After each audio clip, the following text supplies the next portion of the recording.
अस्सलाम वालेकुम दोस्तों, अपनी नेक्स्ट वीडियो के साथ आपको वेलकम करता हूं अपने इस चैनल में। उम्मीद है सब खैरियत से होंगे। तो चलते हैं आज की अहम न्यूज़ की जानब। सबसे पहले दोस्तों बात करेंगे स्पेन फैमिली वीज़ा की प्रोसेस के बारे में। कुछ अहम मालूमात हैं वो आप लोगों के साथ शेयर करूंगा और कागजात पे बात करेंगे। ये वो मालूमात है जो कि कुछ फैमिली के साथ मसले दरपेश आए, वो मैं आप लोगों के साथ शेयर करना चाहता हूँ कि आप इन मसाइल से बचें। अगर आप इन वजूहात की बिना पे आने वाले वक्त में मसले में आ भी जाते हैं तो आपने क्या करना है, इस पे बात करेंगे। उसके बाद 1 जनवरी 2024 इंग्लैंड नया इमिग्रेशन कानून जो है वो लागू होने जा रहा है। 2024 से एक नया कानून जो है वो स्पेन में भी नई हुकूमत की तरफ से खुशखबरी के तौर पे आया, उस पर बात करेंगे। और आखिर में मैं आपको बताऊंगा जर्मनी में 2500 यूरो तक की नई नौकरियों की अनाउंसमेंट की गई है सेपे की जानब से, यानी कि स्पेन की हुकूमत की जानब से, कि आप अप्लाई कर सकते हैं और वहाँ पे जाके जॉब कर सकते हैं, काम कर सकते हैं।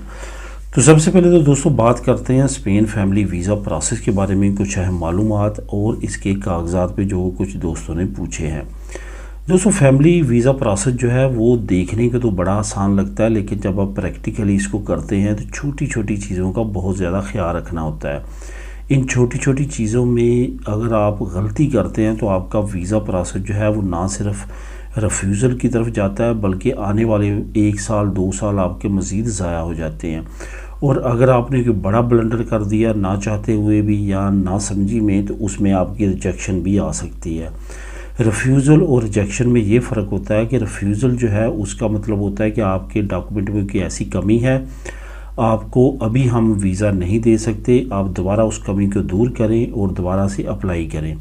लेकिन रिजेक्शन जो है वो ऐसी चीज़ है जो कि आपके अगर केस को रिजेक्ट कर दिया जाता है तो इट्स मीन कि आप दोबारा ताहियात उस मुल्क में दोबारा वीज़ा अप्लाई नहीं कर सकते। इस वजह से बहुत ज़्यादा एहतियात की ज़रूरत है। रिजेक्शन आम तौर पे अगर आपकी ऐसी डॉक्यूमेंट में जालसाजी करते हैं, मैं जालसाजी ही कहूँगा, और या आपकी अपनी फैमिली के बच्चे को या इस तरह की किसी और एक्टिविटी को करते हैं कि उसमें अपने बच्चों को शामिल कर लिया और इस तरह किया, तो फिर आपको रिजेक्शन का सामना हो सकता है, जिसमें उनको यकीन हो गया आपने जानबूझ के किया है। तो इसमें आपका क्या होगा कि आपको एक केस को रिजेक्ट कर दिया जाएगा और आने वाले वक्त में आप दोबारा वीज़ा भी अप्लाई नहीं कर सकेंगे। ये सिर्फ स्पेन के लिए नहीं है, दुनिया की किसी भी एम्बेसी में अगर आप अप्लाई करते हैं और जालसाजी करते हैं या इस तरह का काम करते हैं, कुछ मालिक जो है 5 साल, कुछ 10 साल, कुछ 15 साल, कुछ ताहयात बंदी आप पे लगा देते हैं कि आप वीज़ा ही अप्लाई नहीं कर सकते, वहाँ जा ही नहीं सकते। और स्पेन में भी चंद एक केस पहले ऐसे आए हैं जिनको रिजेक्ट किया गया, मतलब उन पर पाबंदी लगाई गई है कि वो स्पेन का वीज़ा नहीं ले सकते। तो इन चीज़ों का आपने लाजमी ख्याल रखना है। उसके बाद दोस्तों कुछ फैमिलीज़ की तरफ से ये बातें सामने आई हैं कि टीसीएस वालों ने जो है उनके केसेस को लिया है, इनपुट किया, सारा कुछ किया, लेकिन क्योंकि वो एक सिर्फ़ और सिर्फ डाकी का काम करते हैं और हमारे लोग समझते हैं कि शायद वही एम्बेसी है जो वो कहते हैं उस तरह करते जाते हैं, लेकिन उनके एक ब्लंडर की वजह से कुछ फैमिलीज़ के वीज़े जो है वो साल 8-8 महीने जो है वो लेट हुए। उसकी वजह ये कि इतना टाइम लग जाता है एम्बेसी को रिस्पॉन्ड करते, जब तक वो रिस्पॉन्ड करते हैं कि फ़लाँ कागज़ आपने सबमिट ही नहीं करवाया, तो उस वक्त तक इतना टाइम गुजर चुका होता है। तो दोबारा से आपके केस को इनपुट करना होता है, दोबारा से प्रोसेस वो शुरू होता है। एक मरतबा फ़ाइल अगर आपकी बैक टेबल पे चली जाती है तो फिर आपकी दोबारा से फ़ाइल पे काम होते ज़रा टाइम लग जाता है। इस वजह से बहुत ज़्यादा एहतियात करें, जो रिक्वायरमेंट आपको मालूम होती हैं उसके मुताबिक अपनी फ़ाइल जमा करवाएं। टीसीएस वालों के कहने पे ना करें, क्योंकि जो एम्बेसी ने आपको बताया वो आपने कानून फॉलो करने हैं, ना कि टीसीएस वालों के फॉलो करने हैं। जहाँ तक दोस्तों अब कागजात की है, और यहाँ पे एक और बात आपको बताता चलूँ जो बहुत ज़्यादा ज़रूरी है। अगर आपको एम्बेसी से लेटर आता है, आप टीसीएस के ऑफिस जाते हैं, वो लेटर रिसीव करने वहीं भी पढ़ते हैं और वो आपको कहते हैं 10 दिन के अंदर अंदर फ़लाँ डॉक्यूमेंट हमें प्रेजेंट करो, उसकी ट्रांसलेशन भी करवाओ, उसका ये सारा लीगलाइजेशन भी करवाओ। तो वहाँ पे जे टीसीएस से बाहर आप जब निकलते हैं, आप लेटर पढ़ते हैं, तो आपके चेहरों को पढ़ के ही कुछ एजेंट लोग आपके पास आते हैं, वो आपको कहते हैं कि हम आपको 5 दिन में ये सारा प्रोसेस करवा देंगे, इतनी अमाउंट लगी, इतनी की आपके सामने कॉल करेंगे, आपके सामने आपको इतना ज़्यादा इत्मीनान में लेंगे। आप क्योंकि अभी नया नया लेटर आया होता है, नया नया अभी आपने पढ़ा होता है, आप काफ़ी परेशान होते हैं, जज्बाती तौर पे काफ़ी ज़्यादा जो है इमोशनल हुए होते हैं, और आप ये चाहते हैं कि इसी वक्त ये काम हो जाए, तो मेरी क्या बात है, पैसे जितने लगते हैं। तो तो उसका फ़ायदा भी ये एजेंट लोग उठाते हैं। उनसे बच के रहना है।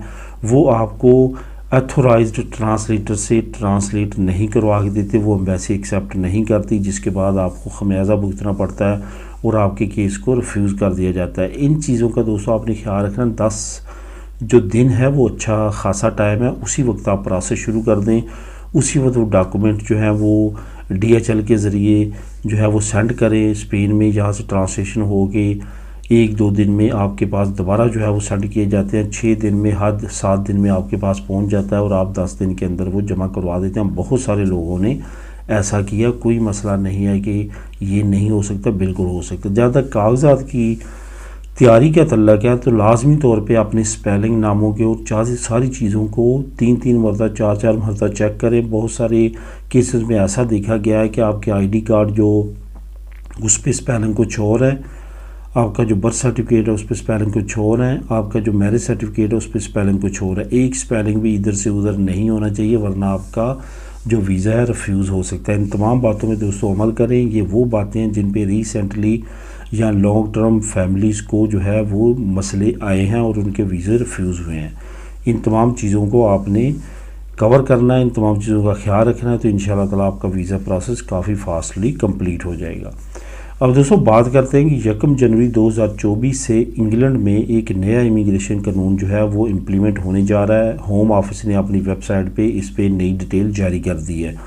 इसमें डीपली जो नई डिटेल है वो तो अभी जारी नहीं की गई, लेकिन ये कहा गया कि तमाम इमिग्रेंट्स इस नए लॉ को लाजमी तौर पे रीड करें और इसका जो आने वाले दिनों में ये मज़ीद इसकी आएगी डिटेल, उसको लाजमी तौर पे रीड करें और उस पर अमल करें।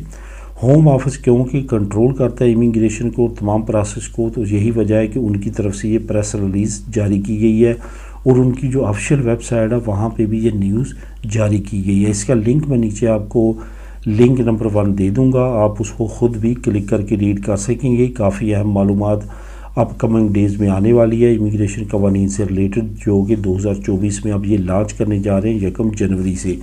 इस पर जैसे जैसे नई डिटेल आती जाएगी वो भी आप लोगों के साथ शेयर करता जाऊंगा। अब दोस्तों बात करते हैं 2024 से नया कानून, नई हुकूमत, खुशखबरी। ये आपको स्पेन से रिलेटेड मैं एक अच्छी न्यूज़ दूंगा जो कि बहुत अच्छी खुशखबरी है। आपको मालूम है कि अगर आपने सब्सिडी लगवानी है तो आपकी पारो जो है वो ख़त्म हुई होनी चाहिए। आपने काम किया हो पारो लेने के लिए, कम से कम अगर लेनी है तो 1 साल काम किया हो, फिर 4 महीने पारो मिलेगी, 4 महीने पारो ख़त्म होगी, फिर आप सब्सिडी लेंगे।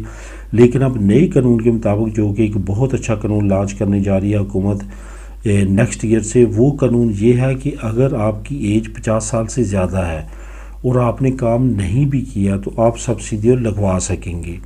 ये एक बहुत अच्छा कानून है। इसमें चंद एक चीज़ों का उन्होंने ख्याल रखा है और आपको ये भी और अच्छी खबर देता चलूँ कि सब्सिडी 480 यूरो से भी बढ़ाने जा रहे हैं, क्योंकि इन्फ्लेशन बहुत ज़्यादा बढ़ चुकी है। इस वजह से सब्सिडियों में भी अब इजाफा किया जाएगा। ये 480 नहीं रहेगी, बल्कि बहुत ज़्यादा उम्मीद की जा रही है कि 600 यूरो के करीब हो जाएगी। लेकिन अभी रकम से रिलेटेड अपडेट नहीं आई, लेकिन ये अपडेट आ चुकी है कि 50 साल से ज़्यादा लोगों को सब्सिडियों दी जाएगी। इसका लिंक जो है वो नीचे डिस्क्रिप्शन में मिल जाएगा। लिंक नंबर 2, आप खुद भी इसको क्लिक करके रीड कर सकेंगे। अब दोस्तों बात करते हैं जर्मनी की। जर्मनी के बारे में आपको मालूम है कि जर्मनी हुआ, आयरलैंड हुआ, इस तरह के दूसरे जो तरक्की याफ्ता मालिक हैं यूरोप के, इससे रिलेटेड सेपे स्पेन की हुकूमत जो है अमूमन जॉब्स ऑफ़र करती रहती है। इसी तरह अब सेपे ने नई अनाउंसमेंट किया है जिसका लिंक नंबर 3 आपको नीचे मिल जाएगा और उन्होंने कहा है कि जर्मनी में एयरपोर्ट्स पे और दूसरे मकामात पे कुछ अहम जॉब्स की ऑफ़र हैं जो कि स्पेनिश लोग उसको पे जा सकते हैं और काम कर सकते हैं। ये जॉब ऑफ़र जो है वो 22 यूरो से 25 यूरो तक आपको सैलरी मिलेगी, जिसमें और फैसिलिटीज़ भी हैं। इसमें ये ज़रूरी नहीं है कि आप जर्मन ज़बान बोलें, जर्मन ज़बान के बगैर भी ये आप जॉब्स कर सकते हैं। काफ़ी अहम अपडेट्स हैं। अगर आप इंटरेस्टेड हैं, आपके पास स्पेनिश नेशनलिटी है और आप जर्मनी में जाके काम करना चाहते हैं, तो ये आपके लिए अपॉर्चुनिटी है। आप सेपे से रब्ता कर सकते हैं। वहाँ पे इसके अलावा और भी काफ़ी जॉब्स हैं दूसरे मालिक के लिए, जैसे डेनमार्क के लिए, नॉर्वे के लिए, बेल्जियम के लिए, जर्मनी के लिए मज़ीद शोबों में जॉब्स हैं। तो आप वहाँ पे जॉब्स ऑफ़र को एक्सेप्ट करके जो आप चाहते हैं वहाँ पे काम करने के लिए जा सकते हैं। तो दोस्तों ये थी आज की अहम न्यूज़ और इन्फॉर्मेशन। मिलेंगे नेक्स्ट वीडियो में नई अपडेट्स के साथ। अल्लाह हाफिज़।